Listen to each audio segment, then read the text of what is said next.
Que el Señor nos bendiga, hermanos. La gracia del Señor sea con cada uno de nosotros. Quiero invitarle a abrir su Biblia, Primera de Samuel, capítulo 3, versículo 10. Leemos en el nombre del Señor. Y vino Jehová y se paró y llamó como las otras veces: Samuel, Samuel. Entonces Samuel dijo: habla, porque tu siervo oye. Que el Señor añada bendición a la lectura de su palabra. Nos ayude el Señor. Llevamos 2 domingos hablando de algunos personajes de la Escritura. El Señor primero nos habló de Gedeón.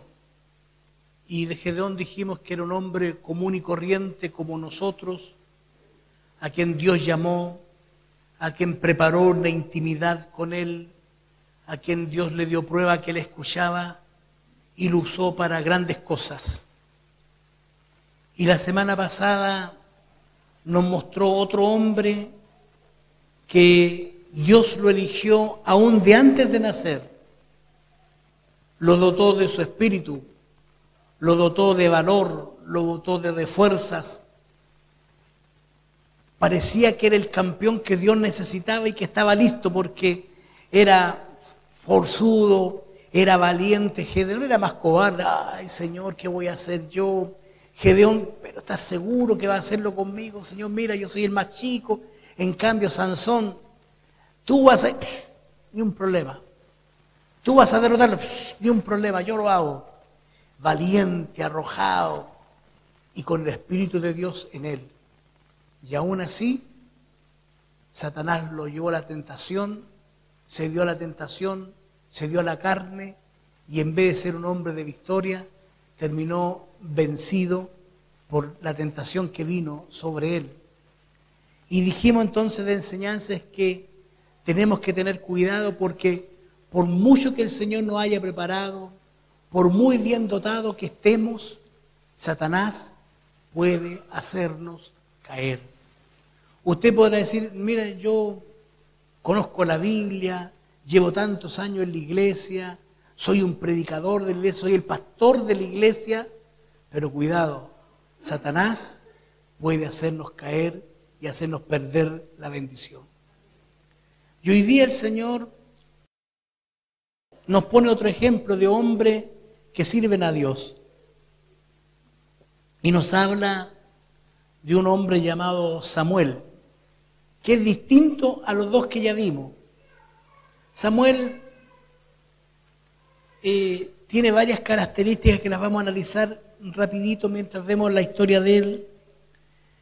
Samuel no es llamado por Dios en un principio, no se le revela a Dios, sino que su madre lo ofrece. Mire qué interesante.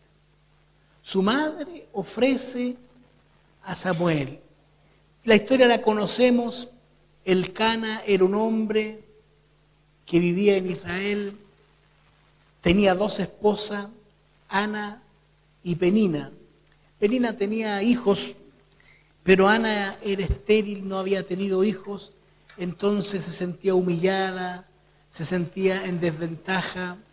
Y la Biblia dice que cuando una vez al año iba a Silo a ofrecer sacrificio, porque en ese tiempo todavía Jerusalén no era parte, iba a Silo a ofrecer sacrificio, Elcana con su mujer y los niños, entonces le daba a Penina su parte para que ofrendara, a los niños le daba su parte, pero a Ana le daba una parte escogida, mejor, porque la amaba. Pero Ana se sentía tan avergonzada porque no tenía hijos, se sentía triste, y se nota que Elcana la amaba porque le decía: ¿por qué estás tan triste? ¿Acaso el amor de tu esposo no es mejor que el amor de muchos hijos? O sea, él realmente la amaba a ella, pero esta mujer no podía tener hijos. Entonces ella fue al templo y dijo, voy a pedirle a Dios un hijo, y comenzó a pedirle. A juzgar por la Escritura, en ese tiempo se hablaba y se oraba en voz alta, de pie, pero ella dice que se fue a un rincón del templo y en su corazón empezó a conversar con Dios con mucha congoja, diciéndole, Señor, dame un hijo. Y dentro de la oración que ella hizo, le dice, Jehová de los ejércitos, si te dignares a mirar la aflicción de tu sierva y te acordares de mí, y no te olvidares de tu sierva, sino que dieres a tu sierva un hijo varón, yo lo dedicaré a Jehová todos los días de su vida. Versículo 11 de 1 de Samuel capítulo 1. Entonces esta mujer, es tanta su desesperación, es tanto su deseo de tener un hijo, que le dice, yo te voy a dedicar este hijo a ti.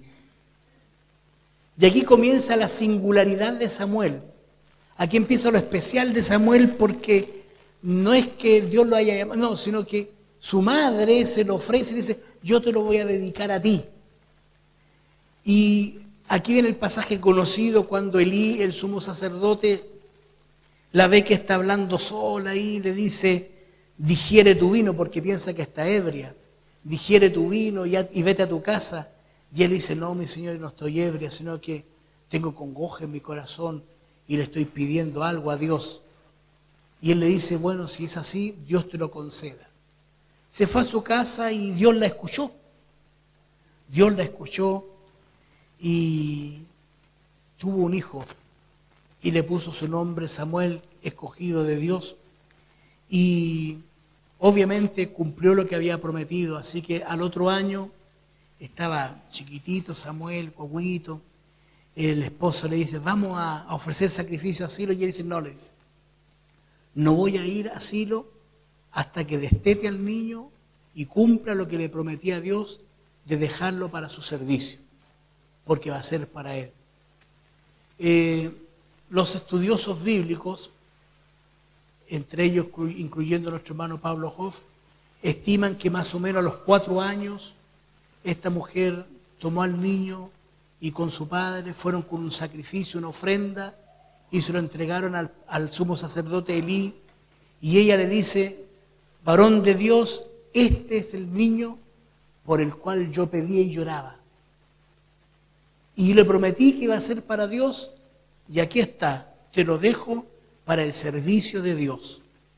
Que el Señor nos bendiga.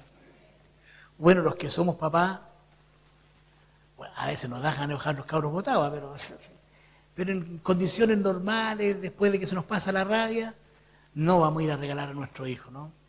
Pero bueno, ella lo dejó ahí al servicio del Señor, y Dios le dio 3 hijos varones más y 2 hijas mujeres más a esta mujer Ana. Pero Samuel, que el que nos interesa, se quedó sirviendo en la casa del Señor. ¿Para qué? Un cabrito tan chico de 4 años no creo que haya servido mucho, pero seguramente le empezaron a enseñar a barrer, a limpiar, a mantener limpiecitas las lámparas donde se quemaba el fuego de Dios.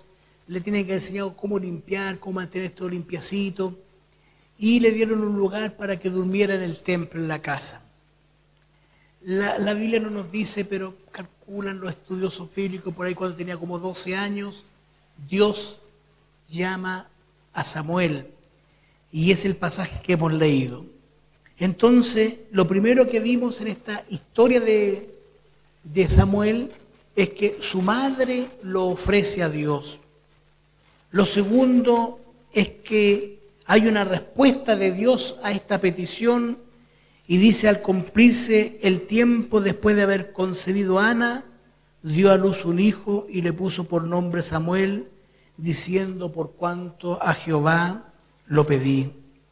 Y en 1 de Samuel 1:24 dice, y después que lo hubo destetado, lo llevó consigo con 3 becerros, un efa de harina y una vasija de vino, y lo trajo a la casa de Jehová en Silo, y el niño era pequeño. Y mataron al becerro y trajeron el niño a Elí. Y ella dijo, oh Señor mío, vive tu alma, Señor mío. Yo soy aquella mujer que estuvo aquí junto a ti orando a Jehová. Y finalmente viene lo que hemos leído en esta mañana. Y cuando tenía como 12 años, Samuel dice que estaba durmiendo y una voz le dice, Samuel, Samuel. Él despertó y dijo, debe ser Elí que me está llamando. Y fue al lugar donde estaba durmiendo el sumo sacerdote y dice, dime, no, yo no te he llamado, anda a acostarte. Se fue a acostar y cuando estaba acostado nuevamente esa voz, Samuel, Samuel. Y así fue por tercera vez. Y a la tercera vez Elí entiende y dice, no, este es Dios que le está hablando. Él como es niño no sabe, pero este es Dios el que le está hablando. Y le dice, mira Samuel, la próxima vez que te llame, tú le vas a decir, habla que tu siervo oye. Y se fue a acostar Samuel y cuando estaba acostado dice lo que hemos leído esta mañana. Y vino Jehová y se paró y llamó como las otras veces, Samuel, Samuel. Entonces Samuel dijo, habla porque tu siervo oye. Es decir, que este niño que su madre ofreció cuando le pide a Dios tener un hijo, y le dice, si me das un hijo te lo voy a dar, cuando tiene 12 años, el Señor reclama lo que le han ofrecido. A los 4 años estaba muy chiquitito, así que algo servía por ahí, algo hacía. Pero a los 12 años, Dios le dice, Samuel, Samuel. ¿Y qué es lo que hablan? No le dice que lo va a usar como profeta, no le dice que va a hacer grandes cosas con él, sino que le habla de la sentencia que hay sobre Elí y su familia. Los hijos de Elí, que eran Ofnis y Fines, eran sacerdotes, pero eran hombres crueles con el pueblo, eran hombres que no hacían la voluntad de Dios, eran hombres que torcían el servicio de Dios. Por ejemplo, si usted venía a ofrecer un animalito, traía el animal aquí, decía, yo traigo esto, entonces el sacerdote que le hacía tenía que escoger la mejor parte del animal y ofrecérsela a Dios. Y de lo que quedaba, tomaban una parte que era para el sacerdote y la otra parte era para la gente que ofrecía. Pero estos hombres, ¿qué hacían? Trae el animal para que nosotros elijamos para el sacerdote lo mejor y después buscarás para Dios. Y ellos le decían, no, primero para... No, para los sacerdotes primero y después para Dios. ¿Y qué es lo que hicieron con esto? Que la gente, que el pueblo despreciara las ofrendas de Dios. Que el Señor nos bendiga. Mire qué interesante esto, porque significa que las ofrendas que son para Dios, las cosas que dedicamos a Dios, Dios las ve, Dios las observa, Dios las valora, pero no solamente en sí, sino cómo nosotros actuamos con ella. Por ejemplo, si se pidiera una ofrenda de amor para los enfermos, si ponemos la mesita aquí adelante y decimos que es una ofrenda de amor para los enfermos, toda la gente va a traer su aporte a ponerlo ahí en la mesita. Dios va a ver lo que se está ofreciendo. ¿Se fija? Dios va a ver lo que se está ofreciendo. Vamos a, con la Ivona, darle el mejor uso posible a esa ofrenda de los enfermos. Pero Dios no solamente va a ver la ofrenda, Dios no solamente va a ver lo que nosotros hagamos con la ofrenda, sino que va a ver cómo ustedes actúan en la ofrenda. Si nosotros lo hacemos con un corazón agradecido, si lo hacemos por ser visto, si lo hacemos de mala manera. Y Dios nos va a mirar a nosotros si nosotros decimos, por ejemplo, la hermana es para comprar, voy a decir un nombre nomás, es para comprar Mejoral. El Mejoral cuesta 20 pesos, la iglesia dio 30, estos otros 10 que sobraron me los guardo para mí. Dios lo va a ver y no se va a agradar, porque los 30 pesos eran para los enfermos. ¿Se fija? Es el cuidado que tienen que hacer los administradores. Si algún día a usted le toca administrar una ofrenda, es para lo que usted la está recibiendo, no para otra cosa. Que el Señor nos ayude. Dios se enojó con los hijos de Elí por eso, porque no administraban con sabiduría y con justicia lo que el pueblo ofrendaba. Que el Señor nos bendiga. ¿Y qué pasó con esto? Una vez de que Dios llama a Samuel y Dios castiga a la casa de Elí, y la próxima semana a lo mejor podríamos conversar de eso, cómo es la transición de la casa de Elí a Samuel.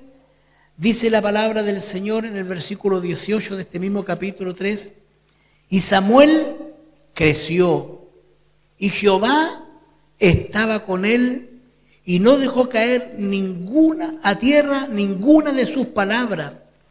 Y todo Israel, desde Dan hasta Beerseba, conoció que Samuel era fiel profeta de Jehová, y Jehová volvió a aparecer en Silo, porque Jehová se manifestó a Samuel en Silo por la palabra de Jehová.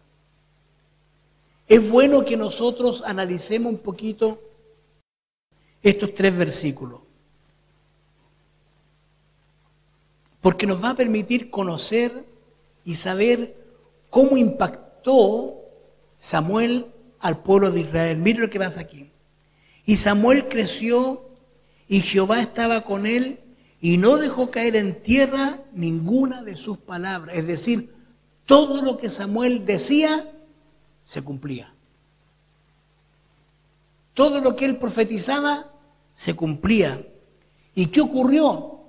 Acuérdese usted que este libro de Samuel va después del libro de Jueces, ¿no es cierto? Va después de Jueces. Y Jueces es una historia negra de Israel.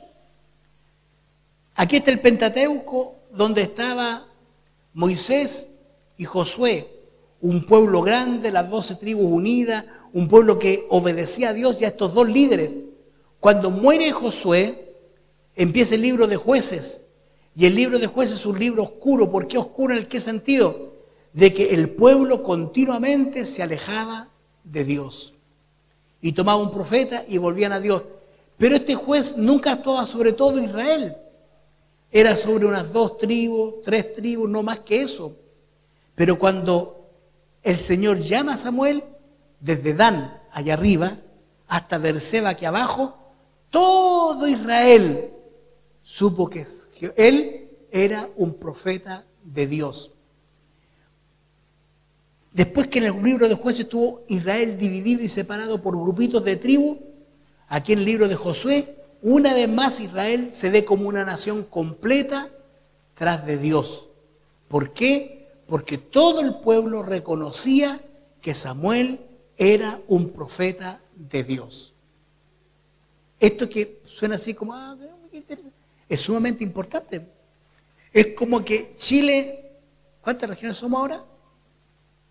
15. Pero ¿cómo? Los que están en el colegio, pues ya. El hermano Lago me va a decir que son 25 provincias. No, pues eso ya pasó ya. Hablemos entre los que somos más jóvenes. Yo me quedé con 12 provincias más la región metropolitana. Pero sé que añadieron otras más. Parinacota y otras cuantas. Creo que vamos en 15, ¿no? Un 0 para los estudiantes. Los que están en el estudio aquí, un 0, porque no saben cuántas provincias, cuántas regiones son. Es como que dijera, mira, Chile desde Arica hasta por ahí por Coquimbo es un grupito. Por allá de Temuco al sur otro grupito. Aquí desde La Serena hasta Talca hay otro grupo y otro grupo. Así era Israel, separado. Entonces un juez gobernaba desde La Serena hasta Santiago, nada más. Este sector. El otro juez Sansón desde Curicó hasta Temuco. Eran así. En cambio, cuando Dios llama a Samuel, despierta al pueblo de Israel, despierta este espíritu nacional, y desde Arica a Punta Arenas, todos sabían que él era un profeta de Dios y todos eran juzgados por Samuel. ¿Se da cuenta de la importancia, no es cierto? La importancia política, la importancia religiosa, pero lo más importante es que él no andaba con una espada. Porque Sansón decía, Sansón no tenía gente detrás de él, andaba solo con sus tremendos músculos. Gedeón tenía su pequeño ejército que andaba con él, pero este hombre andaba solamente con Dios. Él unió al pueblo simplemente con Dios. Que el Señor nos bendiga. Eso es terrible, ¿eh? Esto es tremendamente grande. Y mire lo que dice aquí. Lo voy a leer porque para que usted le dé el énfasis, Dios quiera que llegue a su corazón. Y volvió Jehová a aparecer en Silo. O sea, no estaba. Silo era la capital religiosa. Y dice, y volvió a aparecer Jehová en Silo. Es decir, todo ese otro tiempo, Dios no estaba. Era un pueblo sin Dios. Y ahora que Samuel comienza a ministrar, vuelve Jehová a aparecer en Silo. Es como cuando pasan varios días nublados y usted echa como de menos el sol, ¿no es cierto? Que está nublado todos los días, y de repente vuelve a aparecer el sol y qué bonito se ve. Así, volvió a aparecer Jehová en Silo. ¿Por qué? Porque Jehová se manifestó a Samuel en Silo. ¿Por qué? Por la palabra de Dios. Bendito el Señor. Es decir que, mire lo que dice aquí. Cuando no es que Samuel llegara aquí y Dios anduviera a la siga de él como un perrito faldero. No. No es que Samuel llega aquí y Dios aparece porque está Samuel. No. Volvió a aparecer Jehová en Silo porque Jehová se manifestó a Samuel por la palabra de Dios. Es decir, Samuel cuando empezó a hablar la palabra de Dios, cuando empezó a enseñar la palabra de Dios, Dios comenzó a manifestarse a través de él y empezó a llenar el corazón del pueblo. Y ese pueblo idólatra, ese pueblo pecador que vivía lejos de Dios, comenzó a acercarse. Y los de Dan allá y los de Berseba allá escucharon que Dios estaba hablando a través del profeta. Pero el profeta hizo algo más. Dice que recorría todos los lugares enseñando la palabra. Que el Señor nos ayude. Miren, dice por ahí la palabra del Señor. Que tengo aquí la hora de Samuel. Pero se lo voy a adelantar. Dice que los filisteos nunca más, en los tiempos de Samuel, atacaron a Israel. ¿Por qué? ¿Porque tuvo un ejército tremendamente poderoso Israel? No. Porque Samuel les predicaba la palabra. Y porque Samuel les enseñaba que eran el pueblo de Dios. Que Dios peleaba por ellos. Que Dios hacía obra a través de ellos. Que el Señor nos ayude. Vamos a hacer una revisión cortita, no se asuste. De la obra de Samuel. Ya vimos la historia de cómo Dios actúa con Samuel. Lo ofrece su madre, lo reclama a Dios, Dios lo dota. Pero ¿qué logró con todo esto Samuel en el pueblo?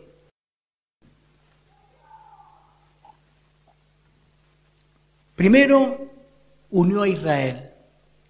Primera de Samuel capítulo 7 dice, habló Samuel a toda la casa de Israel diciendo, si de todo vuestro corazón os volvéis a Jehová, quitad los dioses ajenos y Astarot de entre vosotros y preparad vuestro corazón a Jehová y solo a él servid y os librará de la mano de los filisteos. Una solución para enfrentar a los filisteos es lo que hacen los países, armarse. Un ejército grande, un ejército disciplinado, un ejército poderoso, hoy el día de hoy con misiles, con aviones, con tanques, con barcos de guerra. Samuel les dice, para que los filisteos nunca más los molesten a ustedes, ustedes tienen que servir a Dios con todo el corazón, alejarse de los ídolos y Dios los va a cuidar. ¿Qué le parece esa respuesta? ¿Qué le parece esa postura táctica militar? Que el Señor nos ayude. ¿Qué logró también Samuel? Llevó al pueblo a reconciliarse con Dios. Este pueblo que vivían desunido entre ellos, que lo juzgaba un juez por aquí, otro juez juzgaba allá, otro juez juzgaba allá, se apartaban eso de Dios, se volvían esto a Dios, los de acá se volvían a apartar. Mire lo que dice Samuel.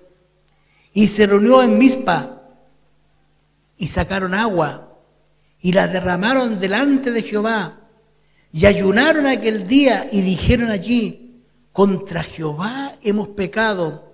Y juzgó Samuel a los hijos de Israel en Mizpa. Es decir, que cuando Samuel comienza a predicar, comienza a enseñar, los que estaban en Dan empezaron a venir hacia el centro donde está Mizpa, los que estaban en Beerseba comenzaron a venir hacia el centro de esta Mizpa y se juntó el pueblo aquí y estaban todos juntos y le dice, el profeta le dice: apartad, quitad los dioses ajenos entre vosotros, preparad vuestro corazón a Jehová y servid solo a Él, y Él les librará de la mano de los filisteos. Entonces el pueblo responde y dice: contra Jehová hemos pecado. Y luego juzgó Samuel al pueblo en ese lugar. ¿Qué hicieron ellos? Algo simbólico. Cuando estaba todo el pueblo reunido, dice que fueron y sacaron agua de un arroyuelo y lo comenzaron a echar, como diciendo: que nos lave el Señor de nuestro pecado. Que el Espíritu de Dios esté en nosotros, simbolizando el agua. El pueblo se reconcilió con Dios. Que el Señor nos ayude. Esto, le repito una vez más, son pasajes bíblicos para nosotros, pero es un momento histórico increíblemente potente para Israel. Figúrese un pueblo dividido geográficamente, un pueblo dividido políticamente, un pueblo dividido con dioses ajenos, y ahora el pueblo nuevamente se vuelve al único Dios, comienzan a ser todos uno de nuevo, y para demostrar su alegría y su compromiso con Dios, toman agua y comienzan a derramar agua, como diciendo: Señor, derrama tu espíritu en nosotros y manténnos a todos unidos. Esto es muy precioso, hermano. Esto es muy potente para el pueblo de Israel. Lo tercero que logró Samuel es que el pueblo reconoció que Dios era el protector de Israel. Tomó luego Samuel, y este es un pasaje muy lindo, 1 Samuel 7:12, y tomó luego Samuel una piedra y la puso entre Mizpa y Sen, y le puso por nombre Ebenezer, diciendo: hasta aquí nos ayudó Jehová. ¿Por qué hace esto? Porque repito lo que estamos viendo. Estamos viendo que cuando comienza a predicar Samuel, la gente del norte, la gente del sur, la gente del este, del oeste, comienzan a ser tocados por Dios, comienzan a ser compungidos por Dios, se empiezan a arrepentir, dicen: pucha, que éramos embarrados, dejar a Dios botado, cuando estábamos tan bien con Dios y ahora que andamos con estos dioses, nos va mal en todo. Entonces comenzaron a acercarse y dicen: ¿sabe que en Mizpa allá está el profeta? Vamos para allá. Y llegaron todos acá y le dicen: nosotros hemos pecado contra Dios, tomemos agua para que lave nuestros pecados, tomemos agua, derramémosla como una ofrenda a Dios. Están todos contentos, están todos felices ahí. Entonces alguien podría haber dicho: mira, aquí estamos de nuevo, todos juntos, estamos todos grandes, los filisteos, y todo gracias a Samuel. Porque así somos los hombres. Miramos a quién hizo las cosas y le damos: gracias a Samuel. Samuel es el que nos unió, Samuel es el que nos predicó la palabra, Samuel es el que nos está enseñando. Y Samuel dice: espérense un poquito. Y pescó una piedra y le colocó Ebenezer. Hasta aquí nos ayudó, ¿quién? Jehová. Como diciéndole: yo no me miren a mí. Él es el que lo está haciendo. Él es el que nos está ayudando. Él es el que nos está dando victoria sobre el filisteo. Él es el que está trayéndolos de Dan, los de Beerseba, y nos está llenando de este espíritu de ser fiel a Dios. No yo. Soy uno más que fui llamado. Soy uno más que me cobijo bajo esta piedra que dice: hasta aquí nos ayudó Jehová. Que el Señor nos bendiga. Es un hombre de Dios, pues, que no le roba la gloria a Dios, le da la gloria a Dios. Él lo hizo, Él lo puede hacer, Él lo está haciendo. Bendito el nombre del Señor. Gloria al nombre del Señor. ¿Qué más hizo Samuel? Primera de Samuel 7, verso 13.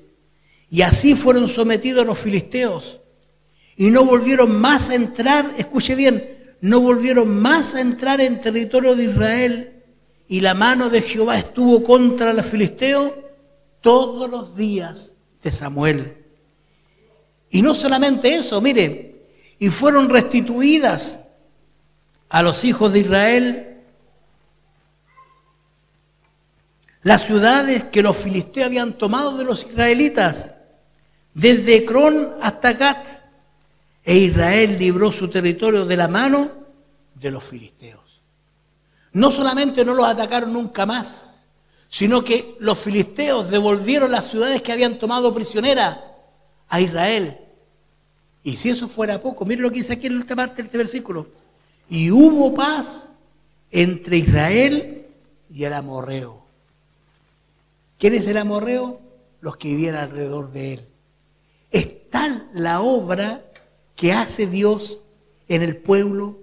El pueblo está tan grande, está tan poderoso, está tan concentrado en las cosas de Dios, está tan fiel a Dios, se ve tan grande, se ve tan fuerte, que los filisteos se retiran. Y los amorreos que siempre le hacían alguna yayita, también se alejaron. Hubo paz en Israel todos los días de la vida de Samuel. Oh, qué tremendo Samuel, hermano. Qué tremendo Samuel. A mí me hubiese gustado hablar de Josué, porque Josué es uno de mis favoritos de la Biblia. De hecho, uno de mis hijos lleva el nombre Josué porque era guerrero, era un buen luchador, era un estratega gigantesco. Se dice que Josué estaba a la altura de los grandes estrategas militares. Hacía estrategias de guerra, pero fantásticas. Por este Samuel no era estratega. Yo no sé si gracias sabía tomar la espada. No tengo idea. Los otros eran buenas para la espada. David. Si viene un oso, yo lo pesco y lo mato. Viene un león, lo pesco y lo mato. Ese era David. Y Samuel sabía de la Biblia. Sabía de la ley de Dios. Cuando él hablaba, Dios se manifestaba.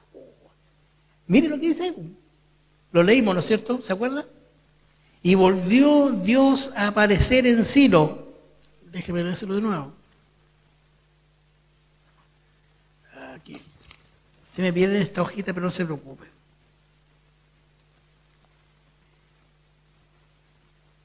Y volvió Jehová a aparecer en Silo, porque Jehová se manifestó a Samuel en Silo por la palabra de Jehová.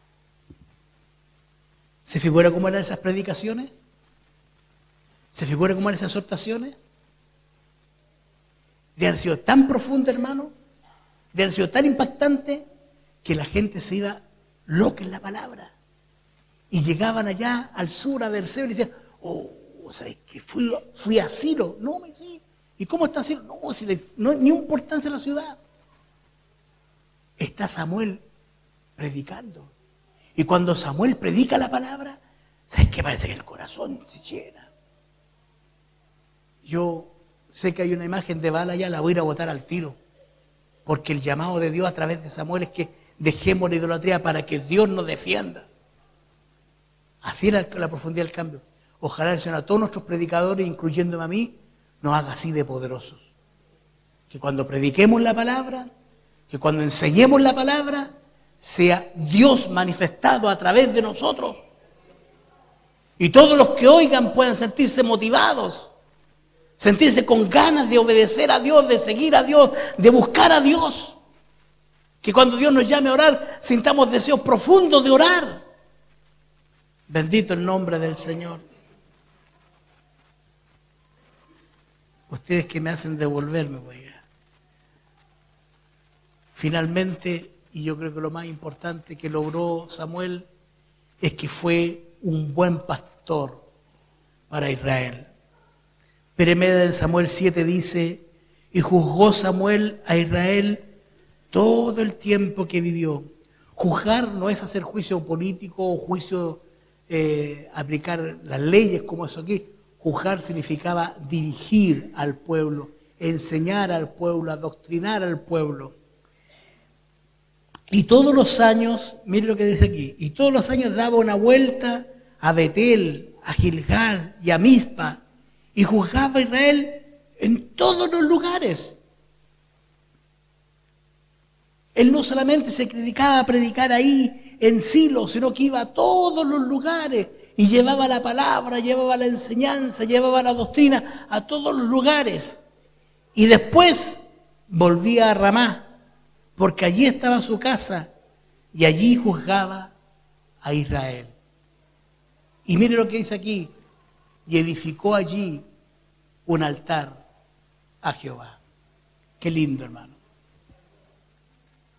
Él dejó de vivir en Silo, se fue a Ramá, que es otra ciudad, y cuando llegó a Ramá y de ahí salía a predicar y a enseñar por todas partes, dice que lo que él hizo primero fue edificar un altar a Jehová.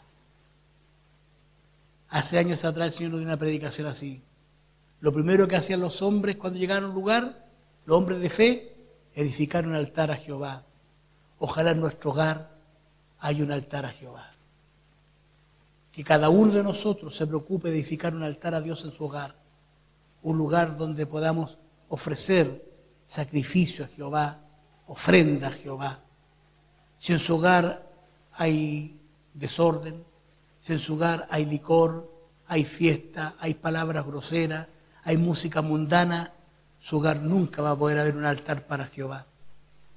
Pero si tu hogar es un lugar donde se puede orar, se puede leer la Biblia, se puede conversar con Dios, usted puede edificar perfectamente y está edificando un altar a Jehová. El Hijo de Dios hace de su casa un altar a Jehová. El Hijo de Dios hace que en su hogar se pueda adorar a Dios, bendecir a Dios, conversar con Dios, leer la palabra del Señor. Si no se puede hacer, es porque tu hogar no es un altar de Jehová. Que el Señor nos ayude. Y esto tómelo en serio. Esto tómelo como un desafío. Porque a veces nuestro hogar no es merecedor de la presencia de Dios. Pero todos nuestros hogares deberían ser puertas abiertas para el Señor. Finalmente podemos decir que Samuel, resumiendo lo que hemos hablado, fue un hombre ofrecido a Dios por su madre, fue un hombre reclamado por Dios cuando Dios lo llamó diciéndole, Samuel, Samuel. Fue un hombre dotado por Dios porque el Señor puso su espíritu en él y todo Israel supo que era profeta de Dios. Llegó a ser el primer profeta de amplia cobertura después de Moisés. Fíjese que después que murió Moisés no hubo profeta grande en Israel hasta que apareció Samuel. Fue maestro de profetas, formó escuelas de profetas en toda la ciudad donde él iba. Fue el primer juez que juzgó a todo Israel, no una parte, a todo Israel lo juzgó. Y fue un maestro que se preocupó que el pueblo estuviera cerca de Dios. La semana antepasada, Dios nos habló de un hombre llamado Gedeón, un hombre común y corriente, un poquito cobarde, un poquito vacilante, pero que creyó a Dios, pero que Dios le dio prueba de su poder y terminó haciendo proezas en las manos de Dios. La semana pasada nos habló de otro hombre distinto totalmente a Gedeón. Este era valiente, arrojado. Venía un león, el león venía corriendo, dice la Biblia. Ni siquiera andaba por... No, venía corriendo y lo pescó y lo despedazó. Se enojó contra los filisteos, pescó una quijada de buey y mató a 1000 de un viaje. Valiente, poderoso, fuerte, dotado de Dios, pero terminó en derrota, porque dejó que la tentación lo venciera. Y hoy día el Señor nos habla de un tercer personaje, Samuel. un hombre que hemos visto acá, un hombre que con su consagración agradó a Dios y procuró en todo su tiempo de llevar al pueblo a vivir en comunión con Dios. Y eso lo hizo un gobernador y un pastor de excelencia. Yo creo que si nosotros tuviéramos que elegir, vamos a querer ser hartos como Samuel, un hombre de Dios. Pero lo que hizo Samuel, escuche bien, lo que hizo Samuel fue dejar que Dios hiciera todo. Dejar que Dios hiciera todo. No dirigió un ejército, no dirigió un tremendo batallón, no. Simplemente les dijo, si somos fieles a Dios, Dios nos va a guardar. Que el Señor nos ayude. ¿En qué aplicamos esto a nosotros? Pongo ejemplo, todos nosotros en algún momento pasamos apretura económica, ¿no es cierto? A veces anda bien la economía, pero hay veces que, no sé, pues sale una emergencia médica, una emergencia en la casa, cualquier cosa, y no hallamos de dónde sacar. Y empezamos nosotros a calcular, si pedimos aquí, si pedimos allá, si sacamos de aquí, ponemos acá. Y Samuel, ¿sabe lo que haría? Señor, tú sabes de lo que tengo necesidad. Abre las puertas del cielo y derrama bendición, Señor. ¿Seremos capaces de hacer eso? Cuando Dios te usa y viene la bendición y todos te miran, ¡ay, una predicación! Hermano, espérense. Miren esta piedra. Ebenezer, hasta aquí nos ayudó Jehová. No soy yo, es Dios. Tremendo auto que tiene, hermano. No, hasta aquí me ayudó Jehová. Que le quedó encallada la casa. No, hasta aquí me ayudó Jehová. Que el Señor nos ayude. Aprendamos a vivir como Samuel. Aunque no seamos Samuel, aprendamos a vivir como él, dándole la gloria a Dios, buscando a Dios. Y ojalá desde Dan hasta Berseba todos sepan que Jehová es Dios y Él nos libra de nuestros filisteos. Que el Señor nos bendiga. Que la palabra de Dios haga bien.